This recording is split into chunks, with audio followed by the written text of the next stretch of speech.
Hi everyone, I'm Mrs Webb and I'm reading The Snail and the Whale by Julia Donaldson. This is a tale of a tiny snail and a great big grey-blue humpback whale. And this is a rock as black as soup, and this is a snail with an itchy foot. The sea snail slithered all over the rock and gazed at the sea and the ships in the dock. And as she gazed, she sniffed and sighed. The sea is deep and the world is wide. How I long to sail, said the tiny snail. These are the other snails in the flock, who all stuck tight to the smooth black rock, and said to the snail with the itchy foot, "Be quiet, don't wiggle, stay still, stay put." But the tiny sea snail sighed and sniffed, then cried, "I've got it! I'll hitch a lift!" This is the trail of the tiny snail, a silvery trail that looped and curled and said, "Lift wanted around the world." This is the whale who came one night, when the tide was high and the stars were bright. A humpback whale, immensely long, who sang to the snail a wonderful song of shimmering eyes and coral caves and shooting stars and enormous waves. And this is the tale of the humpback whale. He held it out to the starlit sea and said to the snail, "Come sail with me!" This is the sea, so wild and free, that carried the whale and the snail on his tail to towering icebergs and far-off lands, and fiery mountains and golden sands. These are the waves that arched and crashed, that foamed and frolicked and sprayed and splashed the tiny snail on the tail of the whale. These are the caves beneath the waves, where stripy fish with feathery fins and sharks with hideous toothy grins swam round the whale and the snail on his tail.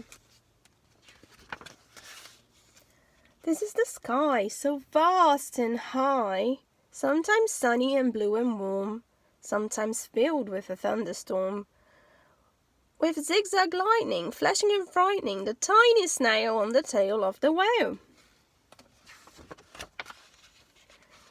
And she gazed at the sky, the sea, the land, the waves and the caves and the golden sand. She gazed and gazed, amazed by it all. And she said to the whale, "I feel so small." But then came the day the whale lost his way. These are the speedboats running a race, zigging and zooming all over the place, upsetting the whale with their ear-splitting roar, making him swim too close to the shore. This is the tide slipping away, and this is the whale lying beached in a bay. "Quick! Off the sand! Back to sea!" cried the snail. "I can't move on land, I'm too big," moaned the whale. The snail felt hopeless and terribly small. Then, "I've got it!" she cried, and she started to crawl. "I must not fail," said the snail.